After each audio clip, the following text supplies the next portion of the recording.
How's it going, everybody? I am Donut. This is, of course, a Black Lives Matter, all cops are bastards and trans rights supporting channel. If you're not supporting that shit, get the fuck right off this channel. This is the One Piece Movie 3. What is it called? Hold on. Chopper's Kingdom in the Strange Animal Island. I don't really need a prediction for this. The prediction is right there in the title. They're going to go to some strange animal island, and Chopper's going to be revered as the king because he can talk.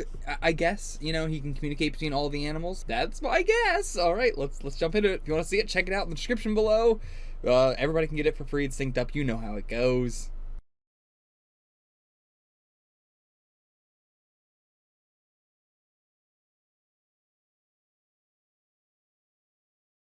So yeah, as I said, because this was, a lot more like a normal One Piece arc than most of the movies have been, even including the Oda written ones, this I feel like had some pretty good writing compared to the other two, not compared to most other stuff in general, but, compared to the last two, the writing was a lot better. The fights were a lot lamer. I really like the idea of the Zoro and Sanji fights that they got.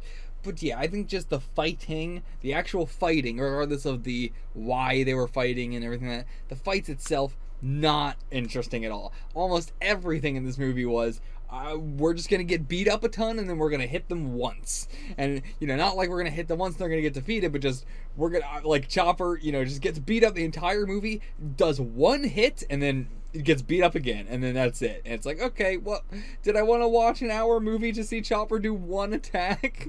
Well, on a movie that has his name in the title? Like, come on. This is so lame. Chopper did nothing. And with the Horn Eaters, I was with him on the original, like, yeah, he's doing this to lead him away. But then he does it for hours.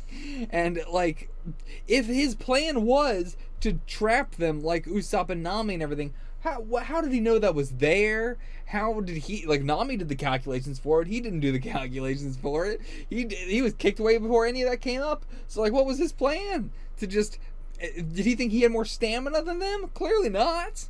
So, I don't know. He didn't try to fight, at any point when the Horn Eaters were, like, separate from the main trio of villains. So, yeah, I don't know. It just felt like a lot of running this movie. There was a lot of running and not a lot of doing anything else.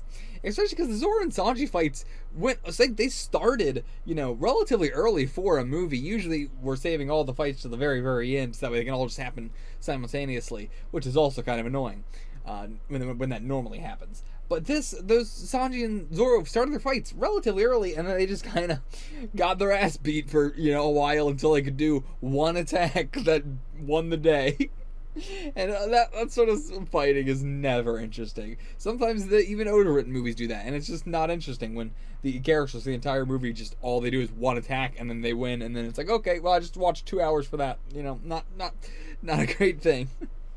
But the crew dynamic, so much better. I feel like each of the characters felt like each of the damn characters. Nobody felt out of, place or anything like that. I really cannot tell if these movies are making Sanji more annoying or if I just am forgetting how annoying early Sanji was. I feel like I remember early Sanji being a lot more tolerable and later Sanji being the really annoying one. These movies are making me go, man, has Sanji been this annoying the whole goddamn time?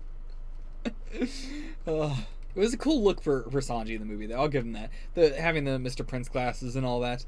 Good touch. This is clearly happening, I assume. The last movie, they were already in Alabasta, so this movie has to be, I don't know, it could be a little bit, at the end of Alabasta, or it could have been in Jaya and stuff like that, but nothing really seemed to indicate that they were, already at Jaya or anything. I feel like there would have been more if that was the case, or even Skypiea or anything, but yeah, just once again, all the animals really make this movie, and I wish we got more of them because we get them in the beginning and then they're just kind of like a set piece for the rest of the movie. Even when they come to help at the end, they don't. They just immediately get defeated before they can do anything. All of them.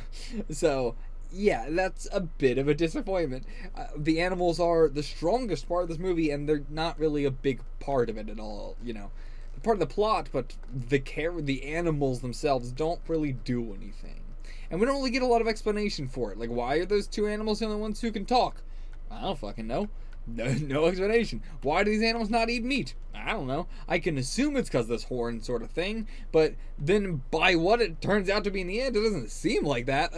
I assumed it was, something like, oh, it's creating this magical effect over the island, but like, I don't know. Doesn't really seem like it. They're not even implying that, so I don't know what to think.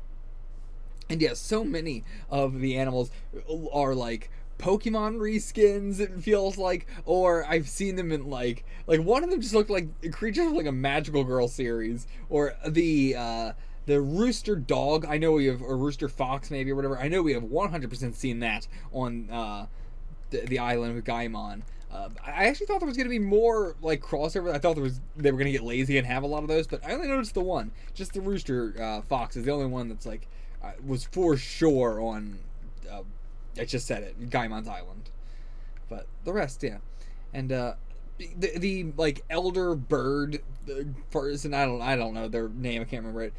They had an interesting like dynamic here, and I thought we were gonna get more from them being this elder, but yeah, it doesn't. I mean, you can only do so much in 55 minutes, to be fair, but I wish, like, Mobambi got so much, and Mobambi was not that interesting. Let's be honest, Mobambi was pretty generic, and we get these kids in every movie, and like I like the dynamic when it is I'm the kid and then this is the person I look up to, and they're tied into the plot in a big way and everything like that. But considering the kids thing was very, very, very straightforward, extremely straightforward, there wasn't really anything interesting going on with Mobambi. I mean, the ending there with him being the king and the heavens accepting it is like a meh. I think it would have been interesting if it was literally anybody else besides Mobambi. He's just not interesting, I don't know. But yeah, going back to the Zoro and Sanji fight thing, having them both again face Sanji facing the sword person, Zoro facing the kicking person, and then saying like, "Oh yeah, I know somebody who kicks better than you. I know somebody who cuts better than you." It is the like, I love that. I wish we got more of the fights, but I appreciate that we at least got the uniqueness of having them, face off against the the opposite person you would expect them to, which it's crazy that at this point in the series we still have not really gotten that sort of thing in the series proper itself. But then also, whenever we get Zoro and Sanji acknowledging that they are absolutely just want to fuck each other so badly, I gotta love it. Also, what was the main villain's name in this movie? I can't even remember.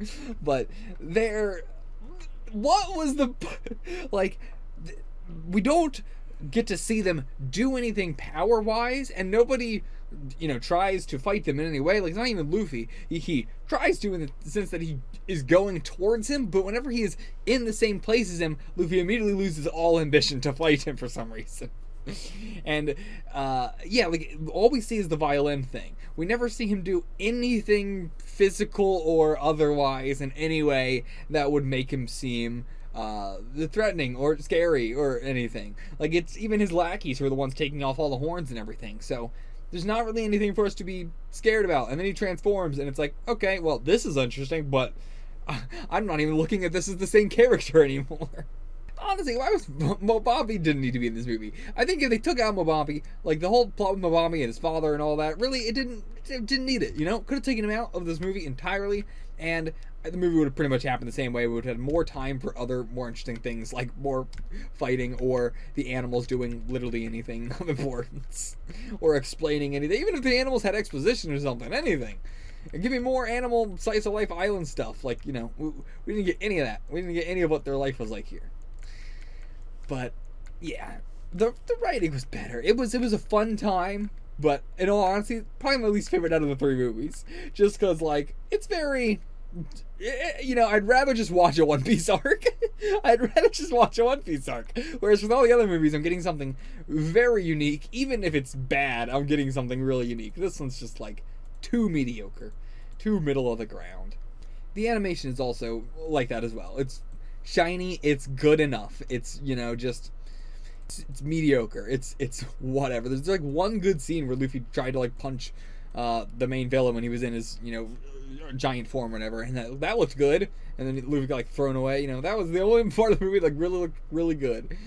Even last movie had way better animation than this, and that's saying something. Chopper's Rumbleball. He barely rumbled. He rumbled for like 5 seconds. Oh man, what a disappointment. I really thought we were gonna get a hell of a lot of Chopper stuff, but the beginning had a lot of comedy. The beginning had some comedy that was mediocre, good enough. Everything in this movie, mediocre, good enough. I'll take it. It's whatever. I really don't have anything else to say. It's not a whole lot going on. Just the designs were incredible. The Usopp dressing them up in animal outfits for, you know, they're chasing Luffy. We gotta do this every movie now. We gotta have these contrived costume scenes for one purpose only that is immediately thrown out the window after we're done with it. But okay, I'll see you guys for the next one. Until then, get the fuck out of here.